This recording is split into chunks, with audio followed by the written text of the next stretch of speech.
A gente está testando um quadro novo e não tem nome ainda. E vai ser meio aleatório, com menos edição. E hoje a gente vai falar de... Não, pera, vamos explicar. Esse quadro, qual a finalidade dele? É assim. A gente vai bater papo sobre outras coisas que não sejam as crônicas vampirescas. E aí, uma coisa mais livre, sem preparo, sem pesquisa, só bater papo como eu e a Priscila batemos papo fora das gravações, sabe? E aí, a gente pensou inicialmente falar sobre outros vampiros que não fazem parte das crônicas vampirescas. Isso aí, gente. Eu não sei você, querido ouvinte, mas você sabia que existem outros vampiros além do nosso maravilhoso Lestat e do nosso maravilhoso Louis? Há contradições, né? Esse maravilhoso, mas enfim. Então, eu e Thay, a gente tá fazendo algumas incursões por outros mundos vampirescos e achamos Tá interessante testando as trazer para águas. vocês. Achamos interessante trazer para vocês outras percepções, né? Mas nossa leitura ainda vai continuar, mas a gente vai trazer de vez em quando esse bloco sobre outros vampiros além das nossas crônicas. E a Thay hoje vai falar, né, sobre sua nova obsessão. Assim, a gente tá testando as águas, querendo trazer coisas diferentes pra sair um pouco da mesmice aqui, né? Das coisas de sempre. Mas a gente não vai interferir no nosso conteúdo. Ele vai continuar no mesmo e, assim, ele não vai tomar o tempo que a gente estaria focado no outro, porque não vai demandar, a gente vai fazer sem roteiro, mais livre, como falei. Também a gente não vai fazer pesquisa, nem nada, e nem, enfim. A gente não vai se preparar. A gente vai só sentar e gravar, e é uma coisa mais fácil. Traz um conteúdo extra pra vocês, e assim, se funcionar, se vocês gostarem, a gente continua fazendo. E é só pra gente bater um papo mesmo, trocar uma ideia. E o objetivo aqui não vai ser informativo. O objetivo aqui não vai ser informativo, nem de fazer grandes análises, nem de nada. O que a gente vai fazer é uma troca, assim. Eu quero compartilhar coisas legais que eu consumi, a priori, né? Depois a gente, sei lá, a gente vê o que a gente vai fazer, diversificar o nosso conteúdo. Mas a princípio, eu vou dividir coisas que eu gostei com a Pri. A Priscila não sabe sobre o que eu vou falar hoje. Assim, ela sabe o que eu vou falar, mas ela não sabe bem. Não sei nada sobre o assunto, na real. É. Sim, eu E sei que é a nova depois. obsessão dela, mas só. Eu vou descobrir junto com vocês. E depois, em outros, outras gravações, a Pri vai fazer também o oposto, vai falar pra mim coisas que ela conhece e eu não conheço. E às vezes coisas que nós duas conhecemos, mas cada uma teve uma experiência diferente. É só bater o papo e trocar as nossas percepções sobre as coisas, sem muitos. Não tem muita ambição aqui, não. É só realmente como se fosse um happy hour, só que sem cerveja, porque tá muito cedo ainda. E é E eu não começo de posso mais semana beber. hoje. Até falar pra Teoricamente também não vocês. posso, mas tudo bem. Se tiver alguma coisa interessante para você, alma bondosa, que continua nos acompanhando nesse podcast, que você acha interessante da gente dar uma olhada, da gente conhecer o conteúdo e trazer dentro desse novo bloco de discussões aleatórias do mundo vampiresco, você pode estar mandando pra gente, né? Um Boa. e-mail, pode estar mandando aqui na DM uma mensagem falando, dá um bisu na tal série, no tal filme, no tal livro, que a gente vai dar uma olhada e vai trazer aqui as nossas percepções, falando um pouquinho sobre, para Sim. vocês ouvirem a nossa opinião, tá? Ou também manda um e-mail e fala você. Hum, Eu conheci tal coisa, é muito legal por causa disso. Fala, escreve, faz um e-mail longo assim e a gente vai trocando. Ou, sei lá, fala também sobre o que a gente falou e quais são as suas visões, ou o que a gente deixou de falar, enfim. Enfim, é sobre trocas. Feijão com Rice é sobre trocas, só que aqui nesse quadro aqui, a gente vai ter uma troca menos densa do que a leitura do livro, né? Mas sem compromisso mesmo. Mas ainda é sobre trocas. Então, qual que é a tal da minha obsessão? Minha obsessão, na verdade, é Baldur's Gate, mas eu não vou falar sobre Baldur's Gate, porque, como a gente falou, a gente tá falando aqui sobre vampiros, né? Mas eu vou só introduzir um pouquinho Baldur's Gate, pra quem não conhece. Baldur's Gate é um jogo que já tem muitos anos. É um jogo... Peraí. É um videogame e ele usa o sistema de D&D. Não só usa o sistema, mas usa todo o lore de D&D, assim. Toda a história mesmo. O universo e tal. Ele é situado em Faerun, que é um universo de D&D mesmo.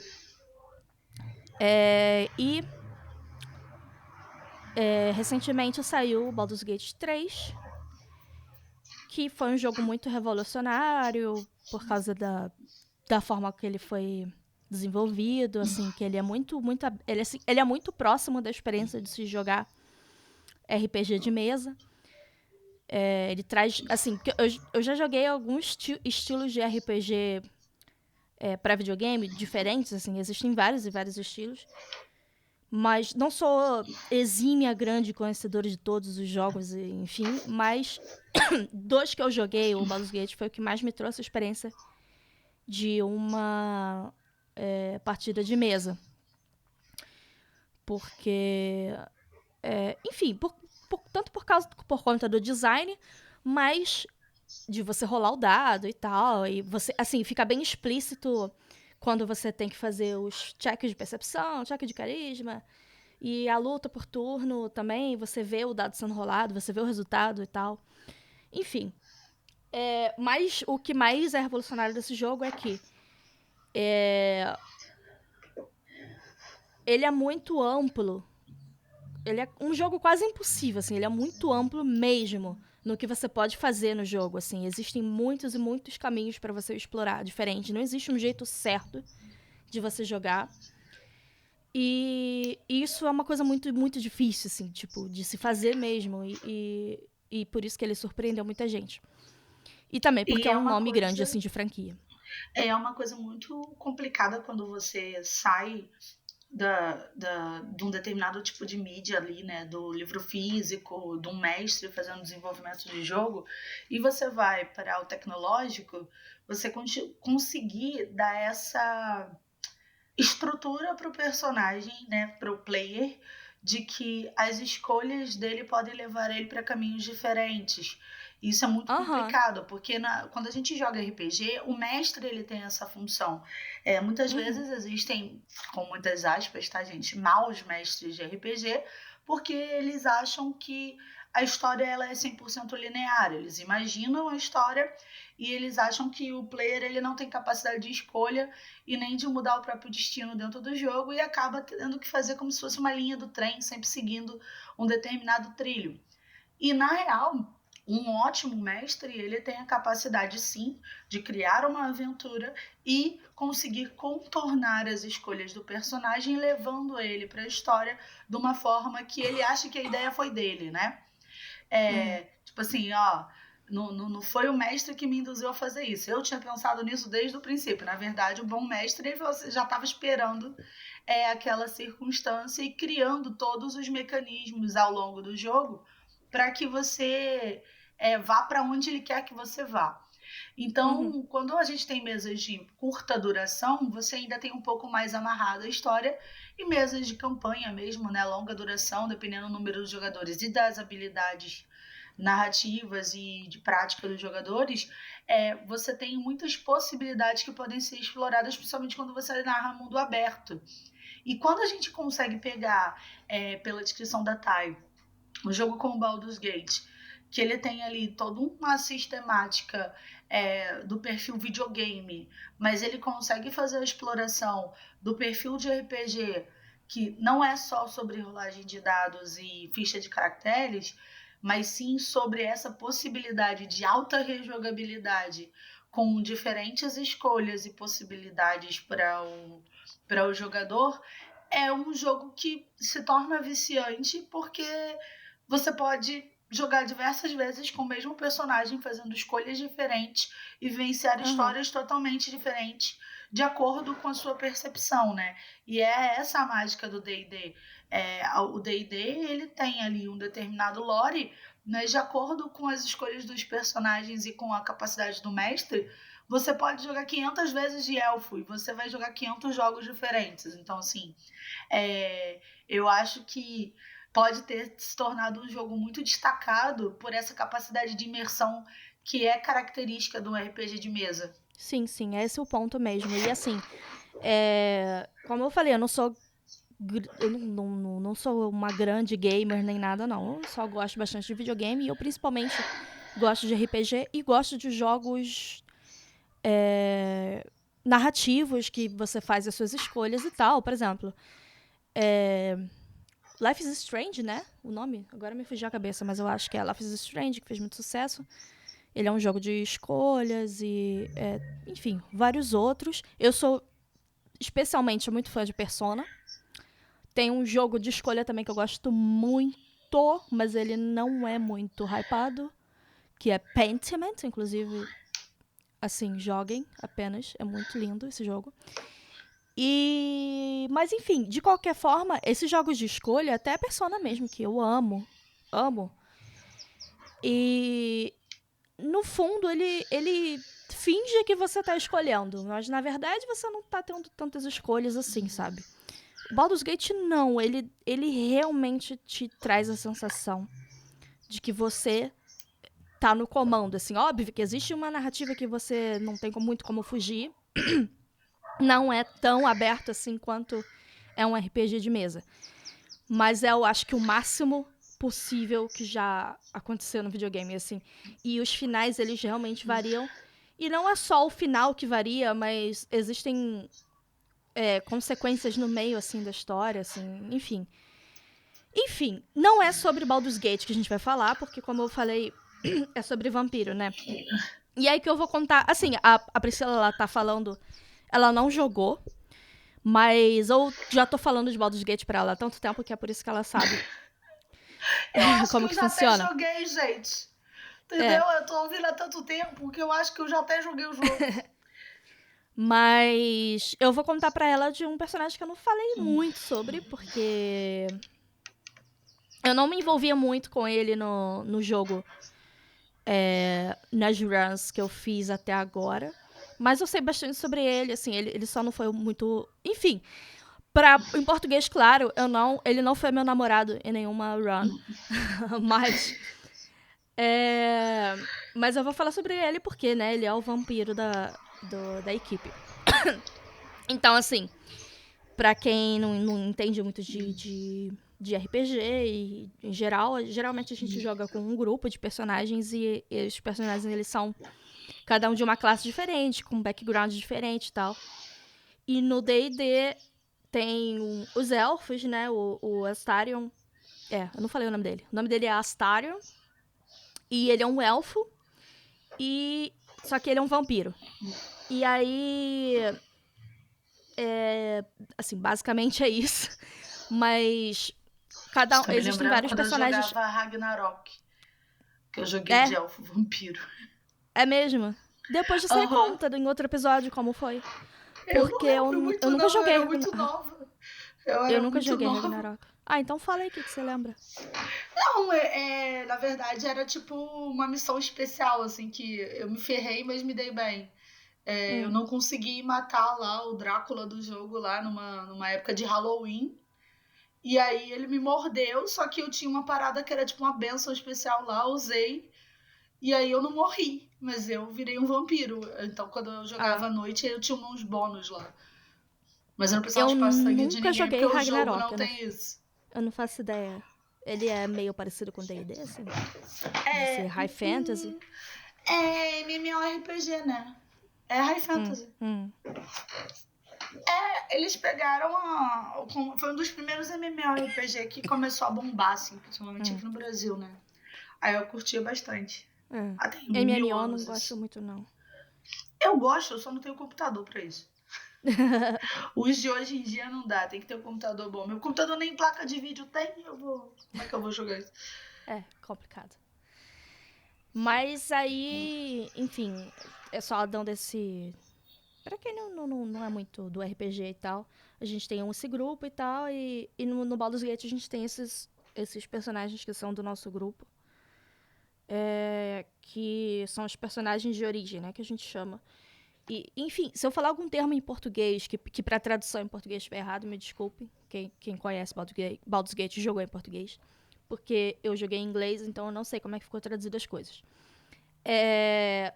Mas enfim, tem os personagens de origens, que são 6, se eu não me engano, o Astarion é um deles. E aí você tanto pode jogar com um desses personagens de origem, quanto você pode fazer o seu personagem customizável. Eu, por enquanto, fiz uma run com uma minha personagem customizável, tô fazendo uma segunda run com um personagem de origem meio que é um personagem escondido que tem. E tô fazendo a minha terceira run com outro, que eu tô jogando com um dos personagens de origem. Mas falando do Astarion. Agora eu vou contar pra Pri que até então isso daí tudo a Priscila já sabe. Mas o que ela não sabe é a história do Astarion, né? O Astarion a gente... Tipo assim, a história do Baldur's Gate a gente começa no Nautiloid, né? Que é uma... Pensa no Nautilus, aquele bicho mesmo, o animal. É tipo isso, só que pensa que é enorme, gigante, com muitos, muitos tentáculos. E, na verdade, é uma nave, não é um animal. Então, a gente tá presa nessa nave e a gente foi infectado por Mind Flayer. Mind Flayer é uma criatura do mundo do universo de D&D que é tipo... pensa no Cthulhu, sabe? É tipo Cthulhu. E aí, eles se reproduzem por... colocando um tadpole, tipo um wormzinho, um vermezinho deles, assim, dentro da nossa cabeça, pelo olho. E aí, teoricamente, a gente se transforma em alguns dias neles, né? E deixa de ser nós mesmos. Consome a nossa alma e nosso corpo, assim. Só que isso não aconteceu, né? A gente consegue escapar do Nautiloid e... Enfim, tem uns mistérios aí. O Astarion é um desses sobreviventes do Nautiloid. O que significa que ele também está infectado. E o que isso afeta nele? A gente no começo não sabe que ele é um vampiro. Mas isso não é spoiler, grandes spoilers, porque mesmo assim, tipo assim, tá muito na cara que ele é, sabe? Você consegue ver os dentes, você vê 2 marquinhas no pescoço dele. Então, assim, ele é muito, muito pálido. Mais que o normal. Então, assim, é muito na cara que ele é um vampiro. E a gente encontra ele perto de onde o Nautilus caiu, né? Ele é um dos sobreviventes. E assim, tá de dia. Ele tá lá lindo e pleno de dia, sabe? Porque o que acontece? Mais pra frente a gente vai descobrir que ele foi... Porque por ele ter sido infectado, uma das coisas que causou... Um dos efeitos do tadpole na cabeça dele foi que ele perdeu algumas coisas de ser vampiro. Assim, não tudo, mas uma das coisas é ele consegue andar de dia. Tipo, how convenient, né? Muito conveniente. Pra ele poder estar no jogo. E uma outra coisa muito importante é... Tipo assim, ele consegue entrar nos lugares sem ser convidado também. Basicamente, ele perdeu as coisas que impediriam a gente de usar ele como um jogador, né? Porque a gente controla ele no jogo também, né? Mesmo a gente não jogando com ele sendo o principal. Ah, e claro, tem que falar da ficha dele, né? Ele é um ladino. A subclasse dele eu acho que é Trickster, eu não lembro de cabeça. Mas eu acho que é Trickster, mas a gente pode mudar, se quiser. Mas o mais importante é que ele é um ladino. Né? Ele é um High Um Elf. vampiro, um vampiro ladino é top. É muito foda, né? Isso é bom de E jogar. ele é um. E ele é um elfo tipo High Elf. Enfim, ele tem uma certa afinidade com a magia, né? Aquelas coisas de elfo e tal. Quem entende mais de D&D já entendeu tudo. Quem não entende muito de D&D não importa muito essa informação, na verdade. É só mais curiosidade mesmo. Mas ele... ele é... Enfim, ele é mais sneaky, assim, né? Tipo, o jeito de lutar dele, ele é mais de se esconder e mais stealth, assim, né? E que, particularmente, eu gosto muito. E a Pri sabe. Então, primeiramente, o que me conectou com esse personagem foi isso. Foi a classe dele. Porque eu gosto muito de jogar de ladina. Eu, pessoalmente, não suporto jogar de ladino. Eu não tenho paciência. Mas Pra de quê? mim... Porque eu joguei pouco com você, Não, sem você ser eu mestre. Então, eu gosto de jogar variado, mas assim, ultimamente, as últimas 3 mesas que eu joguei de anão paladino da justiça, servo do deus da guerra. Então é tiro, porrada e bomba, assim. Ai, eu odeio paladino. Então, quanto mais ele se envolve, né? Mas no caso, como ele é servo do deus da guerra, quanto mais porrada ele dá, mais bônus ele tem. Então ele é meio tanque, assim, ou então eu jogo de paladino da justiça também. Mas um outro que eu tenho um carinho, assim, bizarro é Feiticeira de Gelo, ou Mago de Gelo, né? Depende do estilo do jogo. E eu também gostei muito de jogar com... Como é que é o nome? Era um bardo, que ele usava um trompete. Trompete não, trombone. Ai, eu detesto Gigantesco. bardo. Então, mas o bardo, eu nunca tinha jogado de bardo, mas dentro da história que eu joguei, ele ficou muito legal, porque sem saber, né, o mestre ele já tinha criado uma aventura que a gente lutava contra uns morcegos gigantes. E aí, pô, morcego, sonar, eu com um trombone, deu super certo, assim. Eu simplesmente escalei lá um dos muros lá do lugar e meti bala nos bichinhos, coitado. Acabei com o senso de direção deles. Aí ficou legal dentro do jogo. Mas magias de ofensiva, né? Não magias de suporte. Eu não gosto muito de jogar de magia de suporte, não. E outro que eu joguei, que pra mim foi muito maneiro também, foi Goblins, né? Então, éramos todos Goblins e a ficha, ela era feita de forma aleatória, por rolagem de dado. Legal. E eu dei uma cagada do caramba que eu tirei 20 no D20 na força. Então era um Goblin absurdamente forte, assim, tipo, dentro do sistema, né? Eu era bem mais forte do que um humano normal. E aí eu lembro que eu botei na lore que ele tinha sido servo de um cara lá, que era tipo um cientista maluco e tal, e que ele se tornou daquela forma porque o cara fazia testes com ele. E aí chegou num determinado ponto que ele percebeu que o cara tava nem aí pra ele, e ele se revoltou contra o próprio criador e matou o criador. E aí ele... eu não me lembro qual é o nome do anime, mas eu tava empolgadona com esse anime na época. Deixa eu só ver aqui o nome certinho. Kill la Kill. Que basicamente ela usava uma tesoura gigante, né? Ela usa uma dos braços da tesoura como uma espada uma boa parte da história. Mas o meu personagem, ele usava uma tesoura gigante e aí o apelido dele era Corta-Perna, porque ele lutava contra os pernudos, que são os humanos. E também eu curti muito. Eu nunca achei que eu ia gostar tanto de jogar de Goblin. Interessante. É caótico mas, assim, pra caramba, mas é maneiro. Eu tenho só preconceito com bardos e paladinos, mas eu vou experimentar ainda de jogar.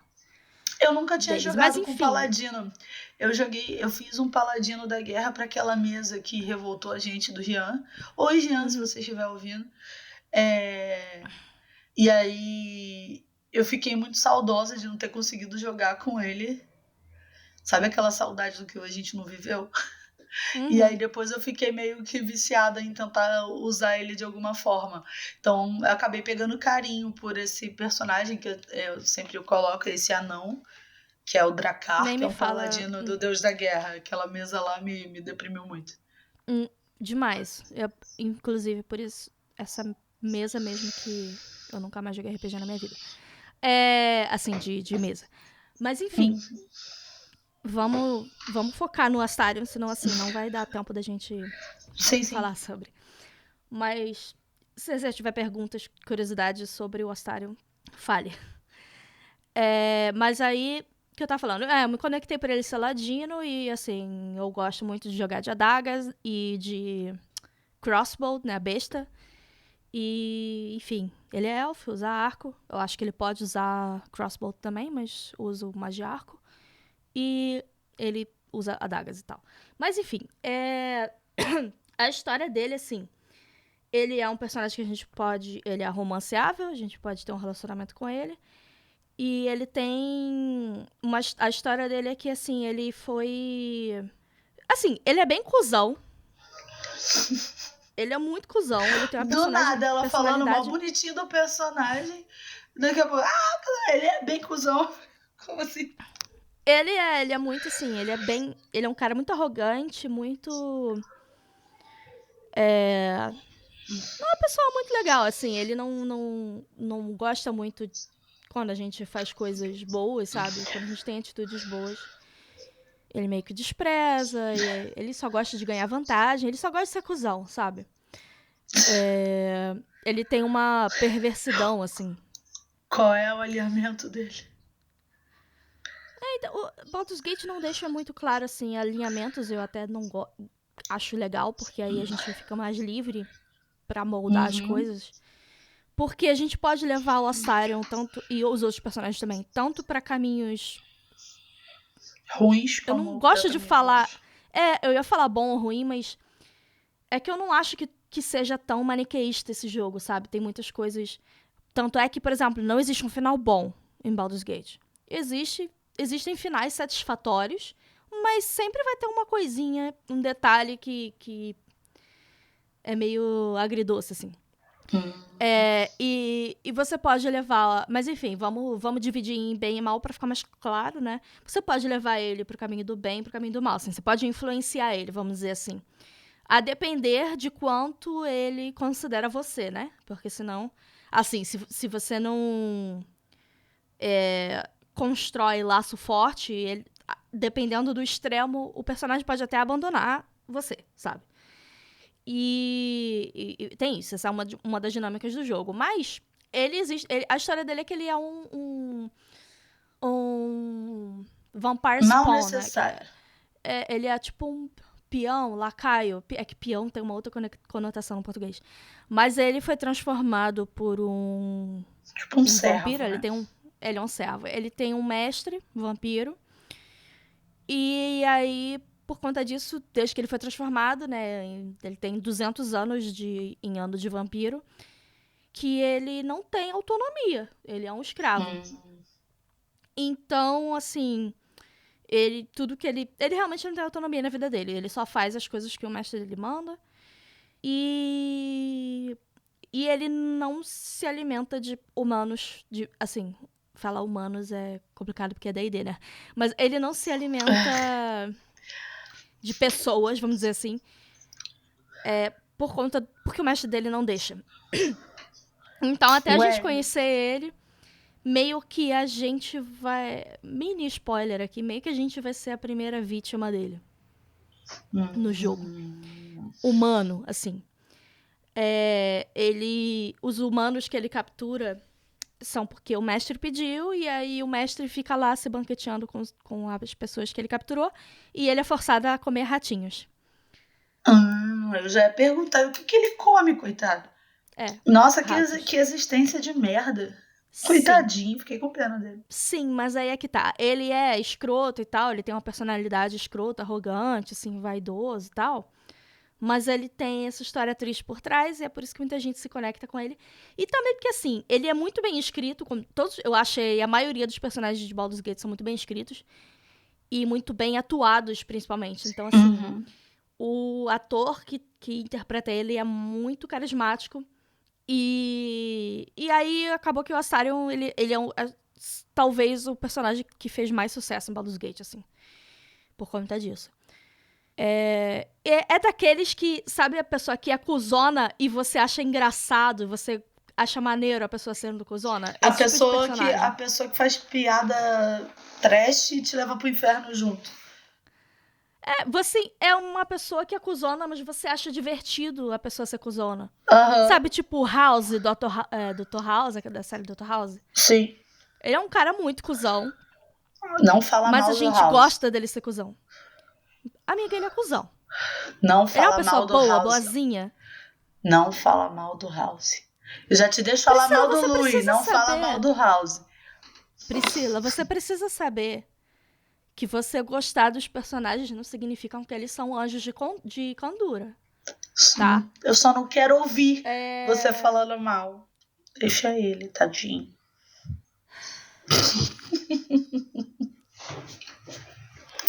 Enfim. Ele é esse tipo de pessoa. E eu aí, fico pilhando ela, ela cai na pilha. Você gosta de... você gosta dele ser cuzão e você meio... Assim, as pessoas se conectam com ele por esse motivo. Mas ele tem... Ao passar... Assim, à medida que o jogo vai progredindo e você vai se envolvendo com a história dele, se você escolher se envolver com a história dele, que você também pode ignorar completamente. Inclusive, você não precisa nem pegar ele no seu grupo. Se você quiser falar assim, pau no seu cu, vai seguir sozinho, você pode. Baldur's Gate te dá essa liberdade. Mas se você for se embrenhar na história dele, é muito maneiro. Assim, eu só explorei a história dele que culmina ele seguindo o caminho mais pro bem, assim, no final. E então, ele tem umas coisas, assim, quando ele vai se abrindo pra você, você meio que vai caindo essa máscara dele, sabe? Dele ser todo desse jeito. Durão. E você vai vendo só as dores, assim, dele, sabe? Porque, porra, 200 anos de abuso, né? 200 anos sendo escravo e tal. E isso que torna ele um personagem interessante. E eu, sinceramente, o final dele é muito... pelo menos o final... Tanto você pode conduzir ele pra ascender como vampiro, né? Quanto você pode... Assim, existem vários finais, mas os principais são esses. Tanto como ele pode apenas se vingar, assim, do mestre dele. Do mestre dele. De qualquer forma, ele vai se vingar do mestre dele, mas se ele vai ascender ou continuar sendo um vampiro normal, vai ser... Como assim ascender? Você pode influenciar a escolha dele no final, né? E se ele não ascende como vampiro, ele te mostra um final que é só um final catártico, assim, sabe? Ele realmente expurgando todas essas dores. E aí tem uma atuação, assim, magnífica. É muito emocionante, assim, a história dele e tal. Mas como que seria essa questão de ascender? Que eu não entendi, desculpa. É que assim, spoiler total, tá, gente, agora. Mas quando a gente vai jogando com ele, a gente vai descobrindo que, assim, ele também não sabe, mas ele tem uma puta... não é tatuagem, ele tem uma puta cicatriz nas costas, muito estranha. E a gente descobre que tá escrito em inferno. Na linguagem do inferno. E aí, tipo, meio que ninguém entende o que tá escrito, e aí a gente vai atrás do que tá escrito e tal. E daí o Assaro meio que ele vai nessa de eu quero entender o que é isso, né?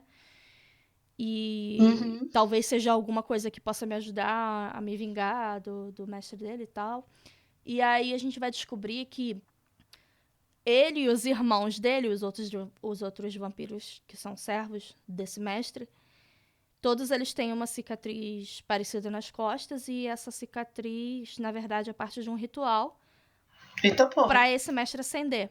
Pra esse mestre ascender e virar um vampiro super ultra fodástico, assim. E aí, uma das escolhas que o Astarion vai ter que fazer é se ele vai perpetuar isso, tipo, ele vai continuar quando ele fazendo confrontar o sistema. Assim, porque assim, se ele, quando ele for confrontar o mestre dele, vai ser bem na hora do ritual, sabe? E aí, a gente vencendo essa luta, a escolha que ele vai ter que fazer é... Gente, isso é spoiler do final da história da Astarion. Se você ainda tá aqui e não quer ouvir spoiler, sai daqui. Vai embora. Esse é o último aviso. Dá um like antes, a escolha porra. que a história que ele pode... A escolha que ele pode fazer é se ele vai simplesmente destruir o ritual completamente, ou se ele vai usar aquele ritual que já tá ali pra ele mesmo acender. Entendi. Foda, hein? E aí ele que vai ser, ele vai deixar de ser um escravo, ele vai ser um vampiro fodão, só que ele vai continuar perpetuando esse abuso, né? Porque ele vai ser vai ser só mais ele que vai ser o mestre, ele vai ser o mestre, e ele vai ter os próprios escravos, e, sim, por culpa dele, vai ter mais pessoas como ele, entendeu? Sim. Então tem essa coisa, ou ele continua sendo meio que um servo, mas ele vai matar o mestre dele, mas é isso, assim. Ou ele tem a possibilidade de ser um vampiro com mais autonomia, podendo andar de dia pra sempre, essas coisas, né? E muito poderoso. Mas só tem preço que a ser pago. Pra isso, ele vai precisar consumir outros servos e tal, e, enfim, colocar outras pessoas no mesmo tipo de abuso que ele mesmo sofreu. Então, é uma escolha muito, assim, é uma escolha profunda, moral, né, se no você caso. for pra pensar. É uma escolha moral. É uma escolha moral. E... Nossa, eu não sei o que eu escolheria numa circunstância dessa. O que você escolheria numa... O que você escolheria numa circunstância? Eu escolheria o que eu escolhi pra ele. O que você escolheu pra ele? Não acender. Cara, é foda, né? Porque, e aí? Tu não vai acender, mas você vai continuar preso na limitação. Mas, tipo... Eu tô pensando como um vampiro. Eu não tô pensando como um humano moralmente alinhado. Eu tô pensando como um vampiro. Mas dá pra pensar como um ser humano. Imagina... sei lá... Amiga, tu me conhece. Vamos lá. Se eu tivesse a possibilidade de ser uma bilionária, eu não seria. Claro, eu sei. É a mesma coisa, a mesma linha de pensamento que eu tenho.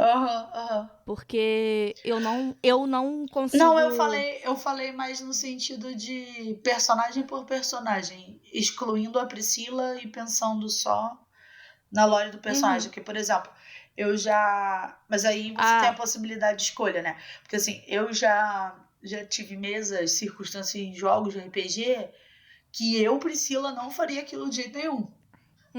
Mas sim, fazia parte do alinhamento do personagem. Entendo. Entendeu? Vai depender do seu alinhamento. Mas a questão é que, assim, eu não joguei como Astarion. Ah, tá. Entende? Você influenciou quando ele a escolher. Eu influenciei ele a escolher não acender. Entendi. Mas, assim, dependendo de como você joga, mesmo você tentando influenciar ele, pode ser que ele não... Que ele não aceite. Aceite, Mas, assim, se eu for jogar como Astarion, eu não sei o que eu escolheria também. É isso que eu pensei. O que eu faria no lugar dele? Eu não sei. Entendeu? Pensando como ele mesmo, de fato. Que é uma escolha muito difícil. Porque, assim, ok, você vai quebrar o ciclo. No entanto, quantos milhões de anos você tem pela frente? É muito complexo. Ele não pode quebrar o ciclo depois que ele acender, não. Não tem uma terceira opção. Deixa eu acender, ficar aqui na vida boa, depois eu paro. Sei lá. Bom, não existe, mas eu tô pensando assim, se pudesse existir isso. Ou então alguma percepção bizarra de redenção. Olha, eu acendi, mas eu vou fazer os outros caras que fazem merda morrerem. Vou sair matando todos os outros Porque assim, tem um olha a minha detalhe, né? percepção. Olha a minha percepção. Ele, como servo, conseguiu matar o cara que tava tentando acender as custas dele. Que era superior a ele. Então o nível de força dele já é bom. Pra ele matar um cara que é maior do que ele. Tem ajuda, né? Sim, mas aí vocês estão na lore com ele, vocês vão se foder para da vida com ele. Então, o que eu faria? Eu vou acender nessa Inclusive, bagaça. a luta é difícil para um caralho. Vou acender nessa difícil matar esse cara. bagaça. Vou ficar mais forte. Vou falar com os brode pra gente matar os outros caras que são ruins. E aí eu tô me redimindo, tá ligado? E no final eu mato todo mundo e viro, Cara, mas ele vai o ter vampirão que da porra outras... toda. Ele vai ter que consumir a vida de outras pessoas, sabe? Ele é um vampiro! De outros vampiros. De outros vampiros. Pessoas iguais a ele. E quando a gente vai matar o caçador, que é o mestre dele, a gente descobre que o caçador já foi igual a ele. Já foi um Astar. E o mestre dele era... Tá, agora o caçador dele, entendi. né? É realmente uma quebra de ciclo. Uhum. É uma quebra de E ciclo. meio que o mestre do caçador abusava. O mestre do caçador abusava muito dele e meio que enfiou na cabeça dele que é assim. A vida do vampiro é assim. Sabe? Isso me lembrou Maze Runner. Eu tava assistindo ontem. Me lembrou a Cláudia. Não, falando. também. Mas assim, porque no Maze Runner, que eu tava assistindo ontem, tá fresquinho aqui na cabeça, eles, pra quem já assistiu Maze Runner, né, qual é o conceito? Uma caixa sobe com vários para um local que é todo cercado de cimento e tem um labirinto lá, né, que tem os tais dos corredores, por isso que é Maze Runner, que eles têm que passar por dentro desse labirinto e tem seres lá que comem, tem toda uma dinâmica que foi estabelecida dentro desse local de vivência, até que chega o último dos garotos lá na história e tudo começa a ser... Como é que eu posso dizer? Ele começa a tirar eles daquela zona de falso conforto que eles tinham construído ali. E consegue avançar na questão do labirinto com muito mais facilidade do que todos os outros. E todas as vezes que ele parece estar chegando num lugar onde é de salvação para os personagens, tem um outro personagem que vai contra isso. Ele fala, tipo, vamos ficar onde a gente tá, que aqui é bom, que aqui é confortável, a vida é desse jeito e a vida tem que ser desse jeito. Você tá estragando tudo. E aí me lembrou esse personagem, porque ele foi tão adestrado a pensar que daquela forma era o certo, que quando teve... Gente, esse filme é velho, então foda-se que é spoiler mesmo. Quando chega no final do filme, ele fala, não, o nosso lugar não é fora do labirinto. Vocês me obrigaram a sair do labirinto e pra mim não faz sentido. E ele praticamente, assim, surta, sabe? Porque ele não consegue imaginar uma realidade diferente daquela, de tanto que a mente dele foi, né, sugada por aquela circunstância. Então você falou desse ciclo aí, né, do líder não, do mestre dele, entender que a vida é desse padrão, faz muito sentido, porque tem muitas pessoas que entram nesse perfil psicológico, sabe, de achar tipo, a que vida é isso. a Tipo, vida é eu só isso e vou ponto. ter uma vida decente se eu usurpar o meu mestre e virar a mesma coisa que ele, ele era, né? Porque a vida é assim. Isso. E aí a questão, né? A escolha de Sofia do All-Star é justamente isso, né? Porque, tipo assim, ele odeia o caçador, e aí ele fala, você quer matar ele e tal, mas você vai virar o caçador 2.0, né? Você vai virar quem você odeia. E aí tem até uma coisa, você vê que ele é escroto, tem até uma coisa que ele fala que é bem no comecinho, assim, perguntas, ele é questionado se ele gostaria desse poder e tal. Ele fala, mas é claro que eu gostaria desse poder pra mim. O meu problema não é as coisas que o caçador fez, o problema é que ele fez isso comigo, sabe? Foda. Ele é muito escroto. Então, tem essa coisa, né? É por isso que eu te perguntei do alinhamento moral do personagem, porque Se ele é um personagem, assim, se você estivesse jogando com ele, né? Se ele é um personagem que pra ele, tipo, o problema não é ele ser ruim com os outros, o problema é ele ser ruim comigo. Então, pra ele, até que ponto fazer isso com os outros é um problema, de fato? Entendeu? Mas a gente tem a oportunidade de mudar a cabeça dele. Então, acho que vale a pena se você não tá jogando como Astarion. Talvez... Vamos ver, né? O dia que eu jogar de Astarion, aí depois eu te conto como que eu me senti. Aí a gente volta aqui pra dizer se a Tayana... se eu conseguir ter uma mudança de mentalidade ou não, assim, durante o jogo. Porque eu realmente tento ser neutra e tento ir pela cabeça do personagem que eu tô jogando. Mas eu consegui convencer ele na minha run e no final, assim, no epílogo, ele ficou bem, ele teve uma vida boa. Apesar legal. de continuar do jeito que ele tava e, tipo, como eu... enfim, no fim, a gente conseguiu vencer os Mind Flayers e tal, e se livrou disso tudo, ele volta a ter todas as coisas que ele tinha antes. Então ele não pode, por exemplo, andar de dia. E ele, pelo que ele me contou de como ficou a vida dele depois, ele se adaptou bem, se adaptou à vida no Underdark, ele passou a viver no Underdark. E, enfim, tava feliz. E acho que, assim, ver ele feliz no final das contas é bom, é muito gratificante, porque apesar dele ser cuzão, assim, quando ele realmente mostra a vulnerabilidade dele, o bichinho sofreu, viu? Talvez ele até desenvolveu o fato sofreu tanto quanto Juliette. Eu acho que ele pode até ter desenvolvido o fato de ser um escroto, assim, como recurso, né? Pode ser. A gente não tem um menor vislumbre de como era a vida dele mortal. Não sabemos de nada. Até porque faz 200 anos. E até me deixa anos. um pouco curiosa. Até porque faz 200 anos, nem ele deve lembrar. Sim. E do vampiro... Não tem mais muito o que falar, né? Só acho que talvez, assim, diferenças... os vampiros são criados da mesma forma que os vampiros da Anne. No sentido de um tem que morder o outro e tal. Mas tem essa questão do mestre e do servo ficarem muito conectados, assim, de um ter muita influência sobre o outro. Isso não tem na Anne.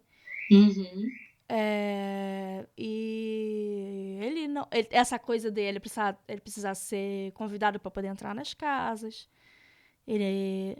A questão dele poder ele não ter reflexo no espelho. A questão dele poder ficar no claro eu achei interessante. Por mais que ele tenha sido afetado por essa parada, significa que o corpo dele suporta em algum grau, né? A luminosidade. Mas é por conta do Tadpole só. Assim, na verdade, faz sentido nenhum o Tadpole conseguir influenciar o corpo dele nesse nível. É isso que eu tô falando. Dar esses poderes pra ele. Mas a gente só aceita que essa foi a condição que o jogo deu pra gente conseguir usar o Astarion como jogador. Só isso.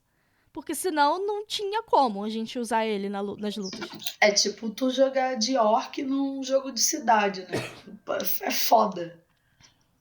Senão não dá pra utilizar. Dependendo da lore da aventura, você se quebra muito. Se é uma lore de aventura que é num lugar nublado, não sei o quê, até dá pra jogar mesmo. Se o jogo... A gente passa pelo Underdark no jogo, mas não é exclusivamente. Então, se fosse... na verdade, a gente passa... Pode crer.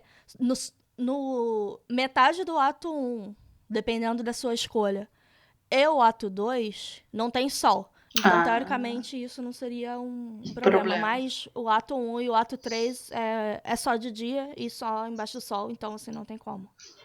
Não, aí não dá. Não teria como usar. A não ser que a gente, tipo assim, a gente só pudesse usar ele em condições específicas. Só, por exemplo, quando a gente tá no subterrâneo e tal. Porque existem bastante dungeons em subterrâneo, assim. Então, tipo, meio que daria, assim. Mas, enfim, não faz sentido ele conseguir andar de dia, mas a gente só tem que aceitar que foi um poder extra que os Tadpoles deram pra ele, assim. Porque os Tadpoles desse jogo, eles meio que são infusionados com uma magia que eles não são Tadpoles comum. Tanto é que a gente não se transforma.